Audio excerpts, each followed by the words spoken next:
नमस्कार दोस्तों, आप सबों का स्वागत है बिहार बोर्ड मैट्रिक परीक्षा 2024 के लिए रोज शाम 6 बजे सामाजिक विज्ञान का। तो दोस्तों अब हम शुरू करते हैं प्रश्न की ओर। देखिए दोस्तों, यहाँ पर प्रश्न को जो हम बताएंगे ना, तो 2 नंबर से ही प्रश्न बताएंगे, आपको ऑब्जेक्टिव अपने आप याद होगा। यानी कि ऑब्जेक्टिव हम सामने रखेंगे और बताएंगे आपको 2 नंबर प्रश्न। तो दोस्तों चलते हैं प्रश्न की ओर। तो पहला प्रश्न आप स्क्रीन पर देख रहे हैं कि झारखंड राज्य का स्थापना दिवस है। झारखंड राज्य का स्थापना दिवस है। तो दोस्तों देखिए किस तरह का प्रश्न पूछा जाता है। स्थापना दिवस पूछ दिया गया। तो स्थापना दिवस क्या होता है? दिवस होता है जिसका जिस दिन जन्म हो उसी दिन न मनाते हैं, तारीख पकड़ते हैं। दोस्तों अगर आपको उसका पूरा जानकारी रहेगा ना, तो आप कोई भी प्रश्न को अच्छे से हल कर सकते हैं। तो झारखंड राज्य का स्थापना दिवस मनाया जाता है। आपके सामने ऑप्शन दिया गया है 4। अगर आप लोग पहले से पता है तो कमेंट करेंगे। ऑप्शन ए दिया है 15 दिसंबर, ऑप्शन बी दिया गया है 15 नवंबर, ऑप्शन सी दिया गया है 15 जनवरी, ऑप्शन डी दिया गया है 15 अक्टूबर। तो इस प्रश्न का उत्तर हो जाएगा आपका ऑप्शन नंबर बी, बिल्कुल सही है। अब दोस्तों इसका पूरा व्याख्या समझते हैं। देखिएगा व्याख्या, देखिएगा दोस्तों आपका मियाज खुश हो जाएगा। तो देखिए 15 नवंबर 2000 को बिहार का विभाजन करके नया 28वां राज्य के रूप में झारखंड का गठन हुआ। तो दोस्तों इसे बिहार से ही अलग किया। किसको? झारखंड को। कब किया? 15 नवंबर 2000 को। तो झारखंड राज्य कब बना? 15 नवंबर 2000 को झारखंड राज्य बना या झारखंड की स्थापना हुई। अब दोस्तों पूछ दिया जाए कि झारखंड किस राज्य से अलग हुआ? तो बिहार राज्य से अलग हुआ। समझ गए दोस्तों। वैसे दोस्तों बिहार राज्य से तो बहुत अलग, पश्चिम बंगाल अलग हुआ, उड़ीसा 1936 में अलग हुआ था, और 1912 में पश्चिम बंगाल अलग हुआ था। तो बिहार बहुत बड़ा था, धीरे धीरे ये अलग होते रहा। तो चलिए इसको आगे समझते हैं। इसलिए प्रत्येक वर्ष 15 नवंबर को झारखंड राज्य का स्थापना दिवस मनाया जाता है। झारखंड की राजधानी कहाँ है? रांची। झारखंड की राजधानी कहाँ है? रांची है। तो दोस्तों आप लोग समझ गए होंगे कि बिहार राज्य से 15 नवंबर 2000 को बिहार का विभाजन करके नए 28वां राज्य पूछ दिया जाएगा। 28वां राज्य कौन सा है? तो झारखंड है। तो राज्य के रूप में झारखंड का गठन हुआ। इसलिए प्रत्येक वर्ष 15 नवंबर को झारखंड राज्य का स्थापना दिवस मनाया जाता है। झारखंड की राजधानी रांची है। तो दोस्तों आप लोग अच्छे समझ गए होंगे। अगर झारखंड पे लिखने के लिए कहेगा 2 नंबर में, तो आराम से लिख सकते हैं। अब अगला प्रश्न है। प्रश्न है किस गवर्नर जनरल के कार्यकाल में सती प्रथा का अंत हुआ? सती प्रथा क्या होता है दोस्तों, आप लोग समझते होंगे। नहीं जानते हैं तो सुनिए।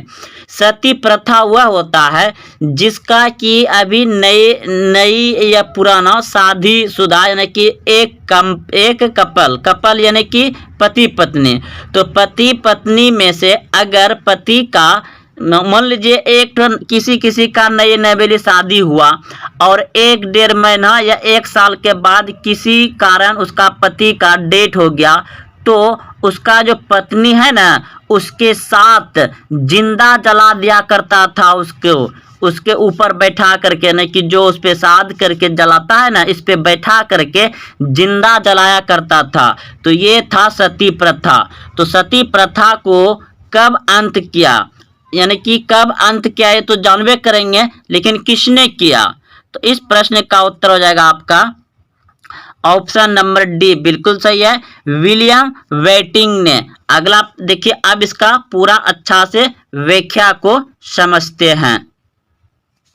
देखिए राजा राम मोहन राय के सहयोग से लॉर्ड वेटिंग ने 1829 ईस्वी में सती प्रथा को समाप्त कर दिया। तो सती प्रथा कब अंत किया गया, सती प्रथा को कब समाप्त किया गया, तो 1829 में। याद रखिएगा, सती प्रथा को कब अंत किया गया, सती प्रथा कब बंद किया गया, 1829 में। सती प्रथा आप लोग समझ गए कि अगर कोई व्यक्ति अगर डेट कर जाता था, यानी कि मर जाता था, तो उसका पत्नी को जिंदा उसके साथ जला दिया जाता था, चाहे नए रहे या पुराने रहे। तो दोस्तों आप लोग समझ गए। तो इसको 1829 ईस्वी में समाप्त किया। किसके सहयोग से, राजा राम मोहन राय के सहयोग से लॉर्ड वेटिंग ने 1829 ईस्वी में सती प्रथा को समाप्त कर दिया। उसने इस कुप्रथा के खिलाफ कानून बनाकर दिसंबर 1829 ईस्वी में धारा 17 के द्वारा विधवाओं के सती होने का अवैध घोषित किया। यानी कि जो विधवा हुआ उस मतलब जो विधवाओं को सती होने का अवैध किया। तो दोस्तों आप लोग अच्छे से समझ गए होंगे। हो सके तो इसे भी उतार लीजिए, ये बहुत ही इंपॉर्टेंट है और ये बिहार बोर्ड मैट्रिक परीक्षा में बहुत बार पूछा गया है। तो दोस्तों इसमें एक प्रश्न में 3-4 प्रश्न आप लोग सीख रहे हैं। लाइक करें वीडियो को और अपने दोस्तों में शेयर करें। अब अगला प्रश्न है, किस वर्ष गांधी जी ने दांडी यात्रा की थी, किस वर्ष गांधी जी ने दांडी यात्रा की थी। आपके सामने ऑप्शन है, ऑप्शन ए 1919, ऑप्शन बी 1923 ईस्वी, ऑप्शन सी 1942, ऑप्शन डी 1930। तो इस प्रश्न का उत्तर हो जाएगा आपका ऑप्शन नंबर डी, बिल्कुल सही है, 1930 ईस्वी।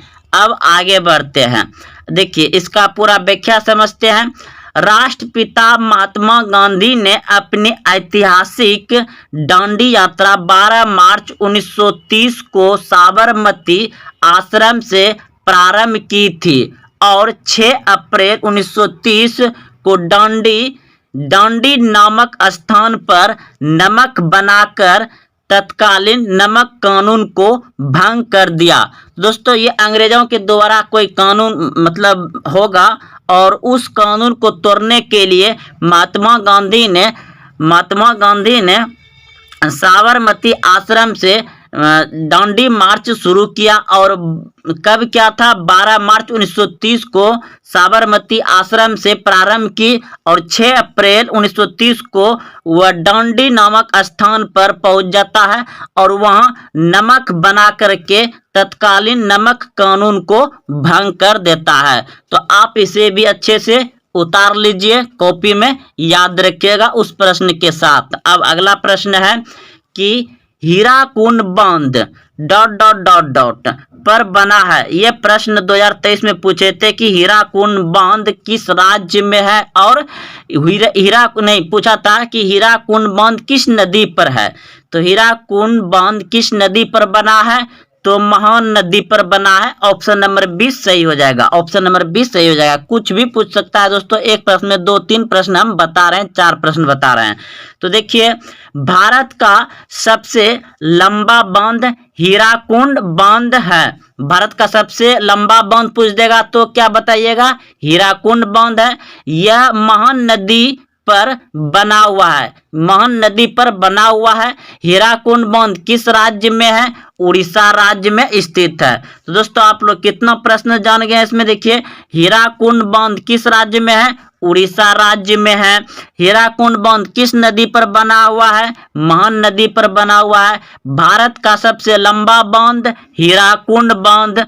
तो दोस्तों एक प्रश्न में 3-4 प्रश्न आप सीख रहे हैं। तो दोस्तों इसको अच्छे से याद रखिए, इसी से प्रश्न पूछा जाएगा ऐसे ही।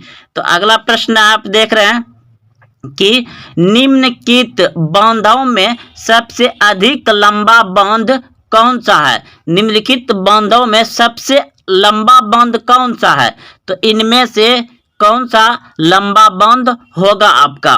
तो इस प्रश्न का उत्तर तो अभी आप सभी जानबे किए हैं तुरंत कि हीराकुंड बांध होगा। ऑप्शन नंबर सी हो जाएगा, हीराकुंड बांध भारत का सबसे लंबा बांध है। बांध मतलब दोस्तों बनाया गया आदमी के द्वारा। अगला देखिए, अब इसको पूरा व्याख्या समझते हैं। हीराकुंड बांध भारत में सबसे लंबा बांध है। यह महानदी पर उड़ीसा में स्थित है। भाखड़ा नंगल बांध भारत में सबसे ऊंचा बांध है। देखिए इसमें क्या सीखने के लिए मिला, भारत का सबसे ऊंचा बांध भाखड़ा नंगल बांध, भाखड़ा नंगल बांध भारत का सबसे ऊंचा बांध। लंबा बांध तो समझ गए आप लोग, हीराकुंड बांध जो महान नदी पर है उड़ीसा में, लंबा बांध है। और ऊंचा बांध भाखड़ा नंगल बांध है, यह सतलज नदी पर बना हुआ है। भाखड़ा नंगल बांध किस नदी पर बना हुआ है, सतलज नदी पर बना हुआ है, याद रखिए। भाखड़ा नंगल बांध किस नदी पर बना हुआ है, सतलज नदी पर बना हुआ है। और किस राज्य में है, पंजाब में है। किस राज्य में है भाखड़ा नंगल बांध, पंजाब में स्थित है। तो आप इसे भी अच्छे से उतार लीजिए दोस्तों, इनमें से प्रश्न आएगा ही आएगा, या और बिल्कुल इसी तरह से पूछता है। एक प्रश्न में 3-4 प्रश्न हम बता रहे हैं। आगे बढ़ते हैं। देखिए अगला प्रश्न है, संविधान सभा ने भारत के संविधान को कब स्वीकृति किया था। स्वीकृति क्या था, स्वीकृति क्या ना कि स्वीकार किया, स्वीकार किया। संविधान सभा ने भारत के संविधान को कब स्वीकृति किया यानी कि स्वीकार किया। आपके सामने ऑप्शन दिया गया है। तो दोस्तों इस प्रश्न का उत्तर हो जाएगा आपका ऑप्शन नंबर सी हो जाएगा। 26 नवंबर 1949 को स्वीकृति किया था, लागू नहीं किया था। क्या किया था, स्वीकृति किया था, उसको स्वीकार किया या पारित किया। पारित क्या भी आ जाता है, पारित किया। लागू कब किया, 26 जनवरी 1950 को। ऑप्शन नंबर डी हो जाएगा। लागू लागू पूछता तब, लेकिन यहाँ स्वीकृति या पारित रहता लिखा हुआ, तो आप 26 नवंबर 1949 को लिखिएगा। अब देखिए यहाँ पर लिखा हुआ आ जाएगा आपका पूरा व्याख्या, कंफ्यूजन दूर। संविधान सभा ने भारत के संविधान को 26 नवंबर 1949 को स्वीकृति किया। स्वीकृति के नाम की स्वीकार किया एवं 26 जनवरी 1950 को इसे लागू किया पूरे देश में। तो आप इसे भी अच्छे से उतार लीजिए, एकदम इंपॉर्टेंट VVI सब प्रश्न। दोस्तों यह चीज आपको जो है ना बिहार बोर्ड जो है इस तरह से अगर तैयारी कर लीजिएगा, हम बता रहे हैं जितना वीडियो अपलोड करेंगे आप अगर मेरे साथ चलेंगे साल भर, तो दोस्तों आप बिहार बोर्ड को तो जैसे कि तैसे कर दीजिएगा। और अन्य कोई प्रतियोगिता परीक्षा में बैठेंगे ना, तो वहां भी दोस्तों आप धज्जियां उड़ा देंगे प्रश्न का। तो चलते हैं दोस्तों, ठोकर खाया हुआ इंसान बता रहा है आपको। दोस्तों ये चीज याद रखिए, भारत में सबसे छोटा प्रदेश कौन सा है। तो भारत में सबसे छोटा प्रदेश यानी कि सबसे छोटा राज्य कौन सा है, भारत का सबसे छोटा राज्य कौन सा है, आप सभी भली भांति समझते हैं और जानते हैं कि गोवा राज्य जो है कि सबसे छोटा राज्य है, गोवा। अब देखिए इसका पूरा व्याख्या से समझते हैं और कुछ बहुत सारा जानकारी मिल जाएगा। तो भारत में क्षेत्रफल की दृष्टि से सबसे छोटा राज्य गोवा राज्य है, भारत का सबसे क्षेत्रफल की दृष्टि से तो गोवा राज्य, तथा सबसे बड़ा राज्य क्षेत्रफल की दृष्टि से क्या है, राजस्थान। राजस्थान सबसे बड़ा राज्य है भारत का और सबसे छोटा राज्य है गोवा। और एक बात दोस्तों, थार मरुस्थल किस राज्य में है, थार मरुस्थल राजस्थान में। थार मरुस्थल कहाँ है, राजस्थान में ही याद रखिएगा।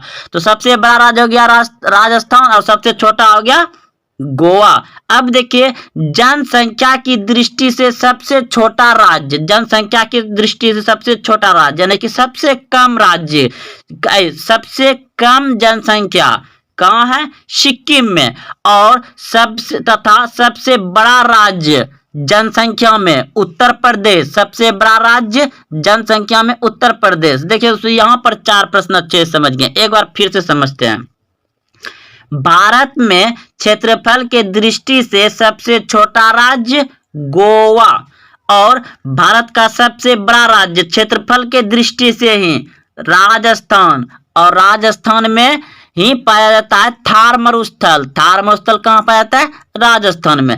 अब देखिए जनसंख्या की दृष्टि से सबसे छोटा राज्य, जनसंख्या की दृष्टि से सबसे छोटा राज्य क्या है, सिक्किम। और जनसंख्या की दृष्टि से सबसे बड़ा राज्य क्या है, उत्तर प्रदेश। बिहार की बात करें तो तो यहाँ पे जनसंख्या घनत्व हो जाएगा। जनसंख्या घनत्व अगर पूछ दिया जाए कि जनसंख्या घनत्व में सबसे बड़ा राज्य कौन सा हो जाएगा, तो बिहार हो जाएगा। घनत्व मतलब कि कम जगह ज्यादा आदमी ठूसा हुआ, घनत्व मतलब वो होता है, घनत्व मतलब ठूसा हुआ, कम जगह ठूसा हुआ आदमी, तो घनत्व में आ जाएगा। तो दोस्तों चलिए फिलहाल यहाँ 4 प्रश्न आप हर प्रश्न में 4 प्रश्न 3 प्रश्न 4 प्रश्न समझ रहे हैं, तो इसे भी अच्छे से आप कॉपी में नोट कर लीजिए, सामाजिक विज्ञान। अब देखिए अगला प्रश्न है ब्राह्म समाज की स्थापना किसने की थी? ब्राह्म समाज की स्थापना किसने की थी? आपके सामने ऑप्शन है Swami Vivekananda, option B Swami Ramakrishna Paramhansa, option C Dayanand Saraswati, option D Raja Ram Mohan Roy. तो आर्य समाज की स्थापना किया था राजा राम मोहन राय ने। ऑप्शन नंबर डी सही हो जाएगा, ऑप्शन नंबर डी सही हो जाएगा। अब इसका पूरा व्याख्या समझते हैं। देखिए चलिए दोस्तों, इसका व्याख्या दूसरे वीडियो में मिल जाएगा। अगला प्रश्न है वास्को डी, चलिए एक बार फिर से हम यहाँ पे आ जाते हैं। तो इस प्रश्न को अच्छे से याद रखिएगा। ब्राह्म समाज की स्थापना दोस्तों उसे व्याख्या दे सकते हैं, लेकिन टाइम थोड़ा कमी पड़ गया है, तो आप सभी अगले वीडियो में आएगा, इसका याद रखिए। ब्राह्म समाज की स्थापना किसने की थी?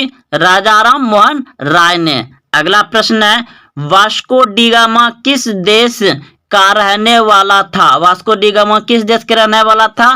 पुर्तगाल का। ऑप्शन नंबर डी सही हो जाएगा, याद रखिएगा पुर्तगाल। अगला प्रश्न है ब्रिटिश ईस्ट इंडिया कंपनी की स्थापना कब हुई थी? ब्रिटिश ईस्ट इंडिया की कंपनी की स्थापना हुआ था 1600 ईस्वी में।